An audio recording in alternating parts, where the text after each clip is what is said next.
Hello friends, welcome to pregnancy in baby care Tamil. இன்னைக்கு October 2ஆம் தேதி இந்த வருடத்துடைய கடைசி கிரகணம் நிகழ இருக்கு. இன்னைக்கு வரக்கூடியது என்ன கிரகணம் அப்படின்னு பார்த்தீங்கன்னா சூரிய கிரகணம். சூரிய கிரகணம் இரவு நேரத்தில் தான் வருது.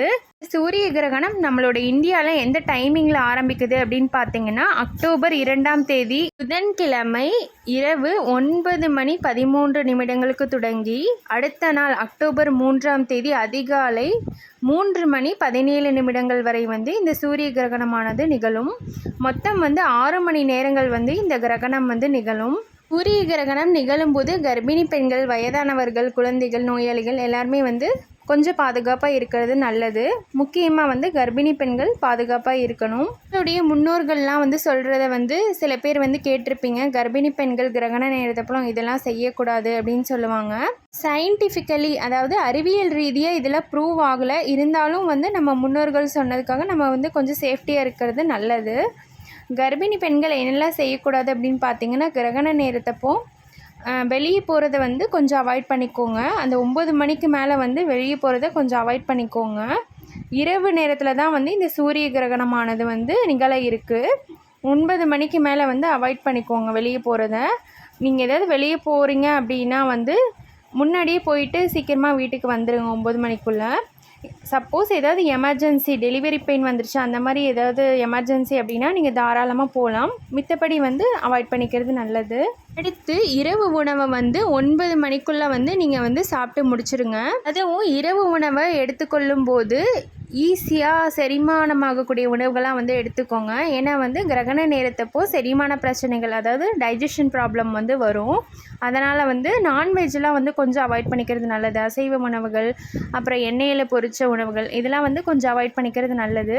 மித்தபடி தோசை, இட்லி இது மாதிரிலாம் சாப்பிட்லாம். இரவு உணவை நான் சொன்ன மாதிரி 7-8 மணிக்குள்ளே சாப்பிட்டு முடிச்சிருங்க. அடுத்து என்னென்னு பார்த்தீங்கன்னா, ஷார்ப்பான பொருட்கள்லாம் யூஸ் பண்ணாதீங்க. அந்த கிரகண நேரத்தப்போ மட்டும் கத்தி, கத்திரிக்கோல், ஊசி இதெல்லாம் யூஸ் பண்ணுறதை கொஞ்சம் அவாய்ட் பண்ணிக்கோங்க. ஏன்னா நெகட்டிவ் வைப்ரேஷன் அதிகமாக இருக்கும் கிரகண நேரத்தப்போ. அதனால தான் கர்ப்பிணி பெண்களுக்கு டவுட் இருக்கும், சாப்பிட்லாமா கிரகண நேரத்தப்போ, தண்ணி குடிக்கலாமா, அப்படிலாம் தூங்கலாமா அப்படிலாம் டவுட் இருக்கும். தாராளமாக நீங்கள் எல்லாமே செய்யலாம். தண்ணி நிறைய குடிங்க. ஏன்னா கிரகண நேரத்தப்போ நார்மலாகவே வெயில் அதிகமாக இருக்குது. கிரகண நேரத்தப்போ அந்த அன்னைக்கு அக்டோபர் 2ஆம் தேதி ஃபுல்லாக கொஞ்சம் வெயில் அதிகமாக தான் இருக்கும். அதனால் நீங்கள் தண்ணி, இளநீர், அப்புறம் ஃப்ரூட்ஸு, அப்புறம் பழங்கள் ஜூஸ் போட்டு குடிக்கிறது இதெல்லாம் நிறைய எடுத்துக்கோங்க. அப்போ தான் சத்து குறையாமல் இருக்கும்.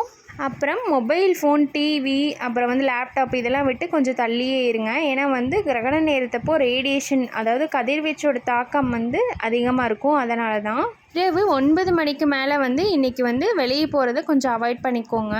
போகிறதா இருந்தால் முன்னாடியே போயிட்டு வந்துடுங்க. சப்போஸ் யாராவது தெரியாமல் போயிட்டிங்கனாலும் ஒரு பிரச்சனையும் கிடையாது. யாரும் பயப்பட வேணாம்.